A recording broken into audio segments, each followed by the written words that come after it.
Hello friends, आज आपकी class है 13। हमारा टॉपिक रहेगा आज वाइगोत्स्की का सामाजिक संस्कृति सिद्धांत। ठीक है, सांस्कृतिक का सिद्धांत।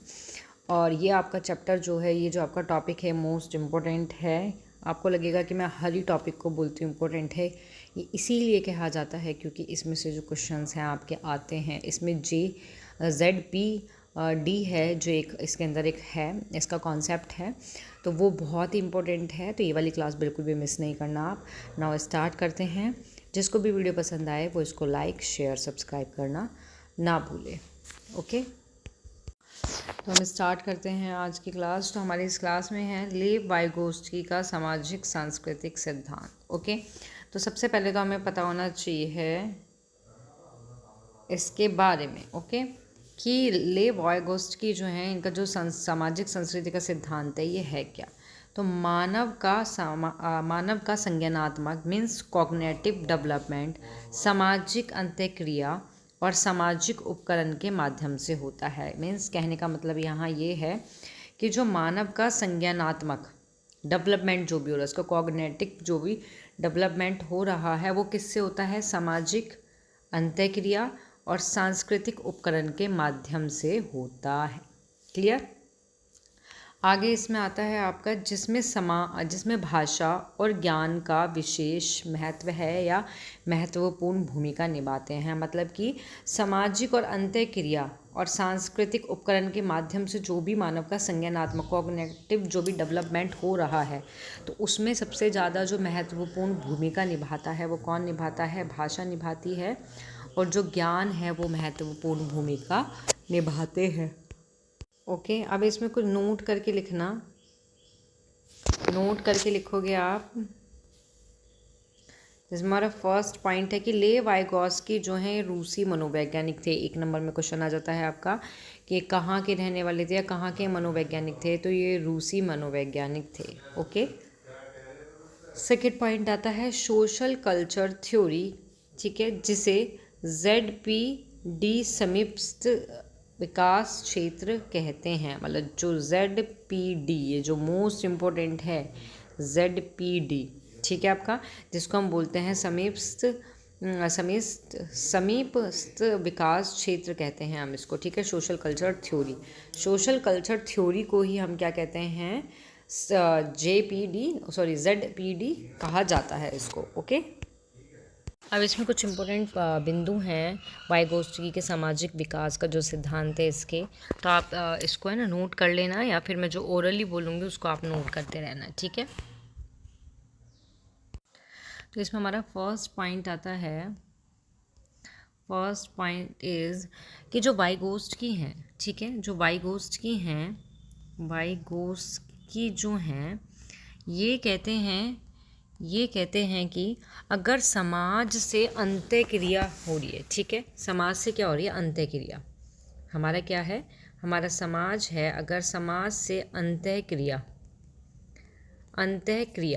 अंतःक्रिया के फलस्वरूप ही उसमें क्या होते हैं, विभिन्न प्रकार का क्या होता है, विकास होता है। और समाज में उसे जिस प्रकार की सुविधा उपलब्ध होती है उसका विकास भी उसी प्रकार का होगा। यदि उसे सभी प्रकार की सुविधा उपलब्ध नहीं होगी तो इसका उसके विकास पर प्रतिकूल प्रभाव पड़ेगा। आपने देखा होगा, नोटिस भी की होगी मे बी, कि जैसे जन्म के समय क्या होता है, जो जन्म के समय जो आपका शिशु होता है उसका जो व्यवहार है, उसका क्या है, उसका जो व्यवहार है वो क्या है, सामाजिकता से क्या होता है, सामाजिकता से बिल्कुल क्या होता है, दूर होता है। वो बहुत ही अत्यधिक क्या होता है, स्वार्थी होता है। उसे केवल सिर्फ अपनी शारीरिक, जो छोटा बच्चा होता है उसकी बात कर रहे हैं हम, शारीरिक आवश्यकताओं की पूर्ति में ही लगा रहता है वो। ठीक है, दूसरों के हित चिंतन की उसे कोई भी इसमें क्या होती है, परवाह नहीं होती। और इस आयु में क्या होता है, गुड्डे गुड़िया, खेल खिलौने, निर्जीव पदार्थ, इन सब में वो क्या है, अंतर नहीं समझ पाता है। क्लियर। इसमें यही है कि आपका कि शिशु के जो सामाजिक संपर्क का जो दायरा होता है वो बहुत ही क्या होता है, सीमित होता है। तो ये बात करी हमने वाइगोत्स्की के सामाजिक विकास का जो सिद्धांत है, उसमें जन्म के करिए, जन्म से लेके जो शिशु तक की। ठीक है, अगर हम इसी में किसकी बात करते हैं, बाल्यावस्था की बात करते हैं हम। ठीक है, किसकी बात करते हैं, बाल्यावस्था की बात करते हैं, तो बाल्यावस्था में प्रवेश करने के साथ साथ जो बच्चे होते हैं वो विद्यालय में जाना प्रारंभ कर देते हैं। ठीक है, जो स्टूडेंट है वो कहाँ जाना शुरू कर देगा, वो स्कूल में जाना शुरू कर देगा। ओके, और समाज में जैसे स्कूल में जाता है, अब उनका जो सामाजिक दायरा जो होता है वो क्या थोड़ा थोड़ा विस्तृत बनता चला जाता है इसमें। ठीक है, अब उसके बाद आता है इसमें किशोरावस्था। कौन सी अवस्था आती है? किशोरावस्था। ओके, किशोरावस्था आती है। किशोरावस्था में क्या होता है कि लिंग संबंधित जो चेतनाएं हैं वो तीव्र हो जाती हैं इसमें, और आयु में अधिकतर क्या होता है, किशोर और किशोरी अपने वय समूह के सक्रिय सदस्य क्या हो जाते हैं, इसमें होते हैं। क्लियर? क्लियर हुआ? अब क्या आता है आपका इसमें जो नेक्स्ट हेडिंग आती है वो आती है संज्ञानात्मक विकास के लिए 3 मूल तत्व। मतलब कि जो संज्ञानात्मक वाइगोत्स्की का जो संज्ञानात्मक विकास के लिए क्या होते हैं, 3 मूल तत्व होते हैं इनके। ठीक है, सामाजिक, सॉरी हाँ सामाजिक आएगा इससे पहले।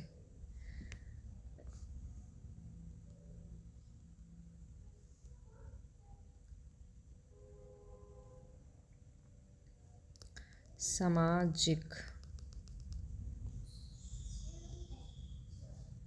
सामाजिक।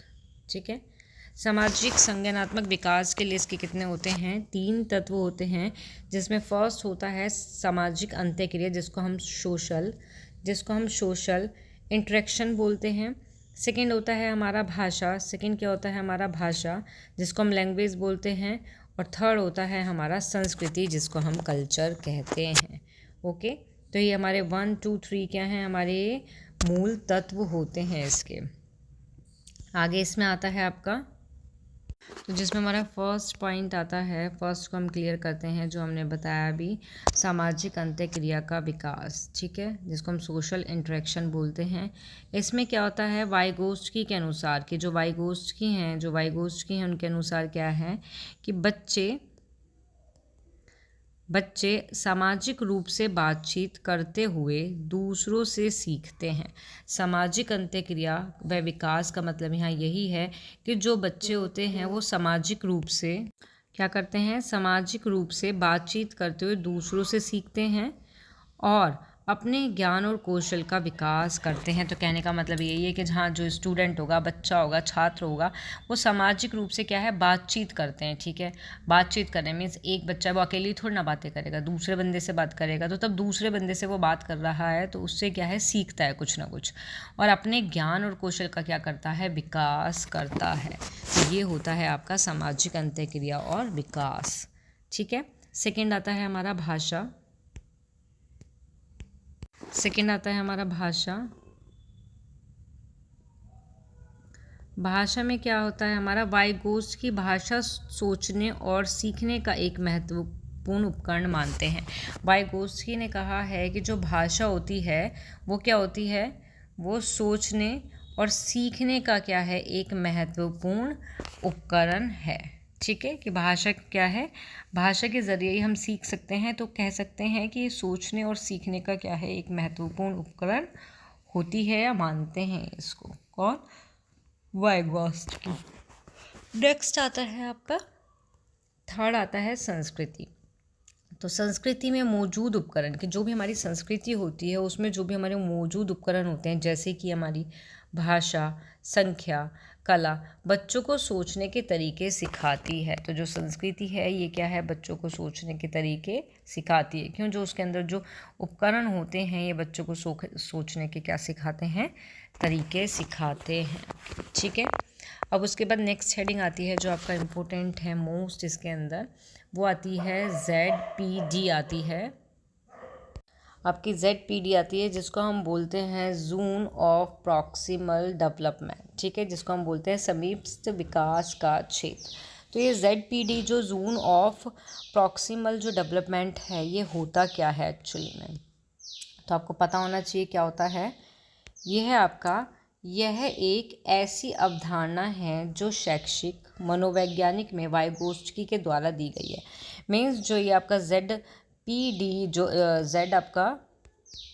ZPD जो है ये एक ऐसी अवधारणा है आपकी, एक ऐसी अवधारणा है जो शैक्षिक मनोविज्ञान में वाइगोत्स्की के द्वारा दी गई है। किसके द्वारा दी गई है? वाइगोत्स्की के द्वारा। क्वेश्चन आ सकता है 1 नंबर में कि ZPD जो है, ये जो अवधारणा है, ये किसके द्वारा दी गई है? तो ये वाइगोत्स्की के द्वारा दी गई है। 1 नंबर हुआ आपका। जो बताती है, अब ये बताती क्या है? ZPD होता क्या है? तो क्या बताती है? ये बताती है कि एक व्यक्ति बिना किसी मदद के क्या कर सकता है और सहायता के साथ क्या हासिल कर सकता है के बीच का अंतर है। मतलब ZPD जो है वो ये चीज़ बताती है या सिखाती है कि अगर हम किसी व्यक्ति के बिना हम किसी की मदद के क्या कर सकते हैं और सहायता के साथ क्या हासिल कर सकते हैं, इन दोनों के बीच के अंतर को वो बताती है आपकी। ठीक है। फॉर एग्जाम्पल है आपका, फॉर एग्जाम्पल उदाहरण के लिए आपका आता है, जैसे इसमें फर्स्ट एक एग्जाम्पल है साइकिल चलाना सीखना। जैसे कि क्या होता है कि मान लो एक बच्चा है वो साइकिल चलाना सीख रहा है। ठीक है। कोई भी एक अगर बच्चा है वो क्या है, वो एक साइकिल चलाना क्या है, सीख रहा है। ठीक है। अब वो बिना किसी मदद के साइकिल पर बैठने और पेडल चलाने की कोशिश कर रहा है। मीन्स वो किसी की मदद नहीं ले रहा, बिना किसी की मदद लिए ही साइकिल पर बैठने और पेडल चलाने की क्या कर रहा है, वो एक तरह से कोशिश कर रहा है।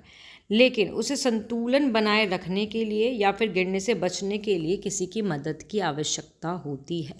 तो ये होता है आपका ZPD, जून प्रॉक्सिमल आपका डेवलपमेंट। यही होता है कि बच्चा जो है, कोई एक बच्चा है जो साइकिल चलाना सीखना चाहता है और सीख रहा है, वो कि बिना किसी मदद के क्या है, साइकिल पर बैठ जाता है। ठीक है। किसी साइकिल पर बैठ जाता है, पेडल चलाने की कोशिश करता है, लेकिन संतुलन बनाने के लिए उसको क्या होती है, उसको हेल्प की या फिर गिरने से बचने के लिए उसको मदद की आवश्यकता होती है। यही आपका ZPD है। ओके। एक सेकंड एग्जांपल है इसका, इससे समझ आएगा आपको, थोड़ा और क्लियर हो जाएगा बिल्कुल। फॉर एग्जांपल है कि अगर कोई बच्चा है, ठीक है, कोई भी अगर एक बच्चा है, वो क्या करता है, चिप्स का कोई पैकेट है, ठीक है, ये चिप्स का एक पैकेट है, उसको खोलने की क्या कर रहा है, वो कोशिश कर रहा है। तो आप उसका हाथ पकड़कर उसे खोलने में क्या कर सकते हैं, मदद कर सकते हैं। ठीक है। जब बच्चा ये काम 2 से 3 बार कर लेता है तो आप उसका हाथ पकड़ना बंद कर सकते हैं और उसे चिप्स का बैग खुद खोलने के लिए दे सकते हैं। तो ये होता है आपका समीपस्थ विकास का क्षेत्र होता है, यही आपका। ठीक है। क्लियर हुआ? दोनों एग्जाम्पल से क्लियर हो गया आपको कि ZPD क्या होता है, कि हम मदद करके और बिना मदद करे हम क्या चीज़ कर सकते हैं। ठीक है। तो यहाँ देखो लिखा, यहाँ है भी, लिखा भी हुआ है कि एक व्यक्ति को इस स्तर पर सीखने के लिए दूसरे व्यक्ति की सहायता की आवश्यकता होती है। कि ZPD आपका ये होता है कि जिसमें एक स्तर पर या इस स्तर पर सीखने के लिए दूसरे व्यक्ति की क्या होती है, सहायता की या हेल्प की हमें आवश्यकता पड़ती है। ओके। जैसे यहाँ देखो आप, ये समीपस्थ विकास क्षेत्र का ही एक एग्जाम्पल है, उदाहरण है आपका। इसमें क्या है, ये मिड पॉइंट है। ठीक है। क्या है, ये आपका मिड पॉइंट है, ये देन उसके ऊपर का सर्कल है और ये इसके ऊपर का सर्कल आपका। ठीक है। तो आपका जो यहाँ पे ये पिंक है, ये वाला जो घेरा है, इसमें आपका लिखा हुआ है कि क्या मैं कर सकती हूँ। ओके। तो फर्स्ट जोन ये रहा, सेकेंड ये रहा और थर्ड आपका ये रहा। तो इसमें जो फर्स्ट जोन में है, इसमें कहता है क्या मैं कर सकती हूँ या कर सकता है। तो कोई भी बच्चा छात्र बोलता है, ये इसके अंदर ये चीज़ होती है कि मैं कर सकता हूँ या नहीं कर सकता। ठीक है। सेकेंड जोन में क्या आता है आपका, इसमें सेकेंड में यहाँ पे क्या आता है, यहाँ पे देखो, क्या मैं मदद से कर सकता हूँ, ये वाला पॉइंट। और आपका इसमें यहाँ पे देखो थर्ड आता है, यहाँ पे ये चीज़ आती है येलो वाली, कि क्या मैं नहीं कर सकता। तो यहाँ जो आपका जो सेंट्रल पॉइंट है, यहाँ से लेके आपका जो यहाँ तक क्या मैं नहीं कर सकता, इसके बीच का जो मिड पॉइंट होता है किसका, क्या मैं मदद से कर सकता हूँ, जो हेल्प वाला होता है, learn can do be guidance.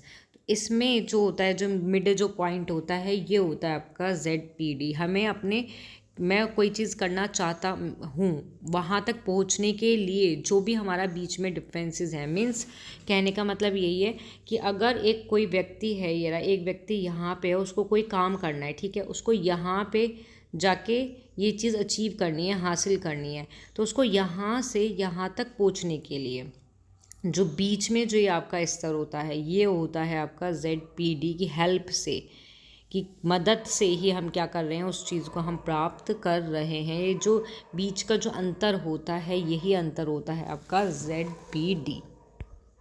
Okay, कि मीन्स अगर फॉर एग्ज़ाम्पल के लिए आपको एक एग्ज़ाम्पल दिया जाए इसमें कि अगर कोई बच्चा, ठीक है, अगर कोई बच्चा मान लो उसका यूपी टेट का एग्ज़ाम है, ठीक है, यूपी टेट का एग्ज़ाम है और उसमें क्या करता है, वो 80 नंबर ले आता है, ठीक है, तो इसमें लिखा है क्या मैं कर सकता हूँ। जो ये इसका ये वाला पॉइंट है, यहाँ पे क्या बोल रहा है वो कि मैं ये कर सकता हूँ, वो खुद ही ये जो है 80 नंबर ला सकता है। लेकिन यहाँ पे जो आपका ये लास्ट वाला पॉइंट है, इसमें क्या मैं नहीं कर सकता, या फिर यूपी टेट में वो 80 मार्क्स ला सकता है, लेकिन उसमें इतनी बुद्धि है कि अगर उसको किसी की हेल्प मिल जाती है तो वो यूपी टेट में 80 की जगह 130 प्लस ला सकता है। लेकिन किसकी मदद से, MKO की मदद से, हेल्प से।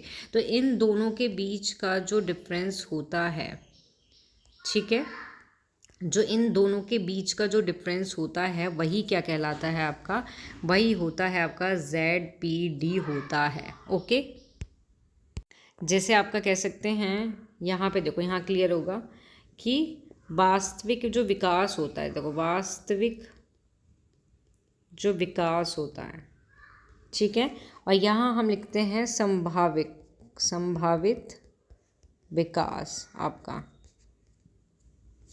विकास। ओके, तो यहाँ देखो आपका, यहाँ बच्चा क्या है, यहाँ बच्चा यूपी टेट में क्या है, यूपी टेट में क्या है, 80 नंबर ला रहा है, खुद से ला रहा है वो नंबर, ठीक है, लेकिन उसमें इतनी बुद्धि है कि वो कितने नंबर, 130 प्लस नंबर जो है ला सकता है। लेकिन किसकी, MKO की हेल्प से। अब MKO क्या है उसको मैं एक्सप्लेन करूँगी आगे, उसकी हेल्प से। तो यहाँ से यहाँ के बीच का जो अंतर होता है, यही आपका कहलाता है, यही आपका कहलाता है ZPD, ठीक है, तो ये है आपका ZPD। क्लियर हुआ। यहाँ देखो आपका, अब MKO more knowledgeable others, means आपका यही है कि बच्चों के संज्ञानात्मक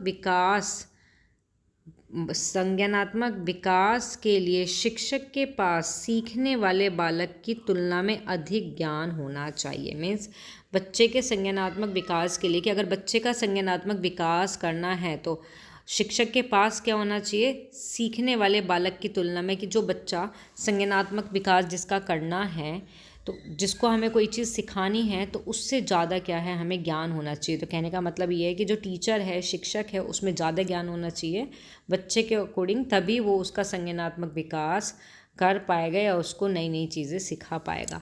तो ये होता है MKO। तो जो MKO है वो किसकी हेल्प से हो रहा है, शिक्षक की हेल्प से तो हो रहा है। क्यों, क्योंकि उसमें नॉलेज ज़्यादा है। तो यही चीज़ है कि शिक्षक की हेल्प से तब हम क्या करते हैं, हमें मदद मिलती है, सहायता मिलती है। तो बच्चे ने क्या करा, यूपी टेट में 80 से 130 प्लस मार्क्स वो अचीव कर लेगा, ले आएगा, ठीक है। तो ये होता है MKO। आगे आता है आपका ढांचा, जिसको मचान बोलते हैं, इसको इंग्लिश में कहते हैं हम फ्रेमवर्क, और स्कैफोल्डिंग बोलते हैं। ये भी आपका इम्पोर्टेंट पॉइंट है इसमें।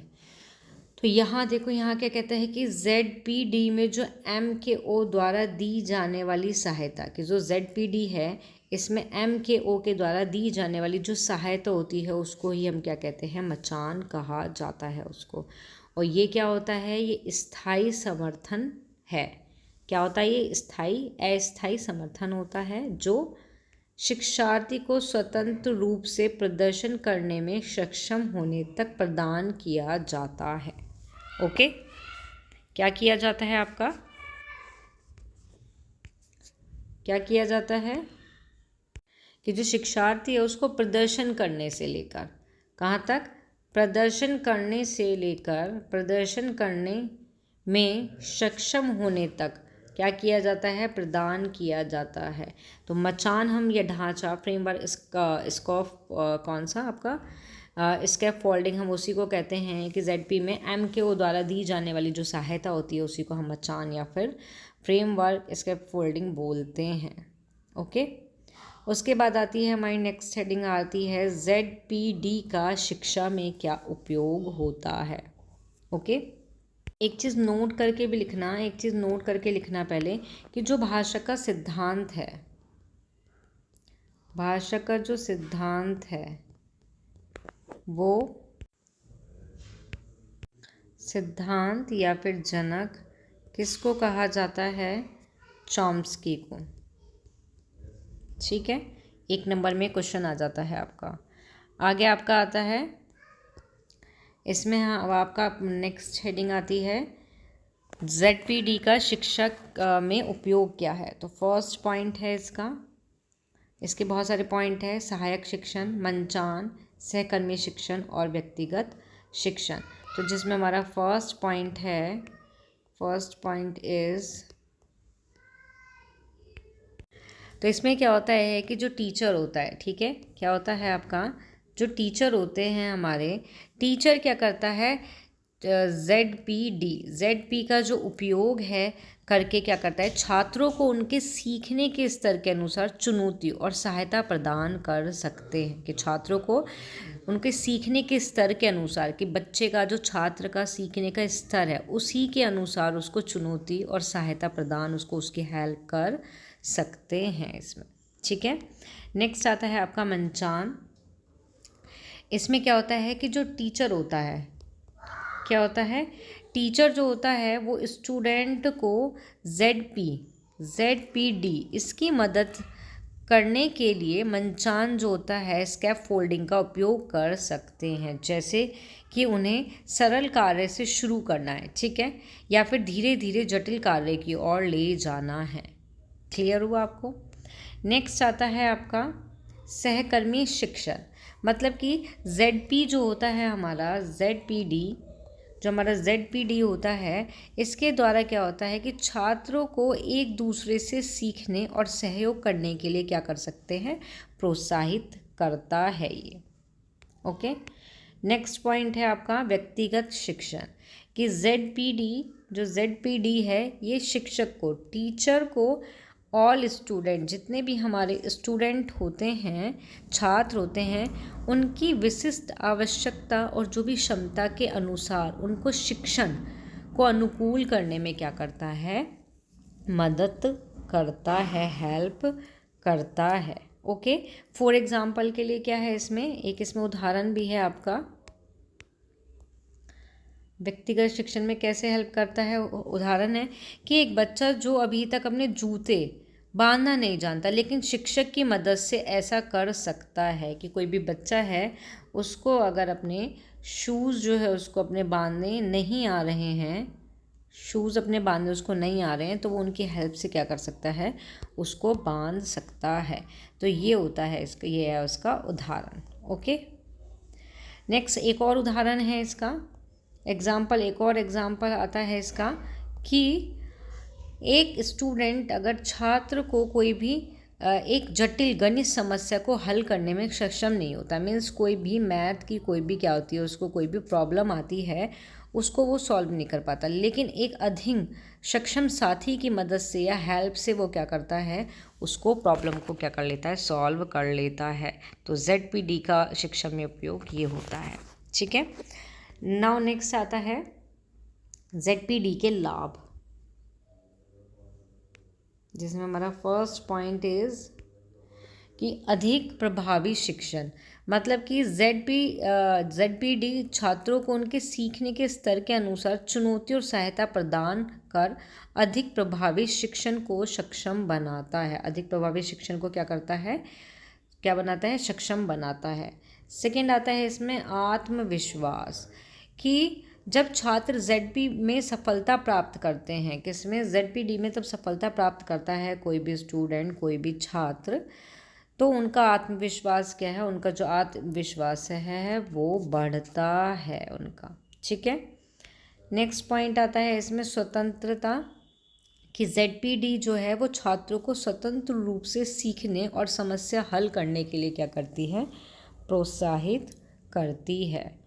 और नेक्स्ट पॉइंट इज़ कि अधिक व्यक्तिगत शिक्षण, मतलब कि ZPD जो है वो शिक्षक को प्रत्येक छात्र की विशिष्ट आवश्यकता या शिक्षण को अनुकूल करने में मदद करता है। तो यहाँ पे भी वही चीज़ है जो मैंने ऊपर बताई थी।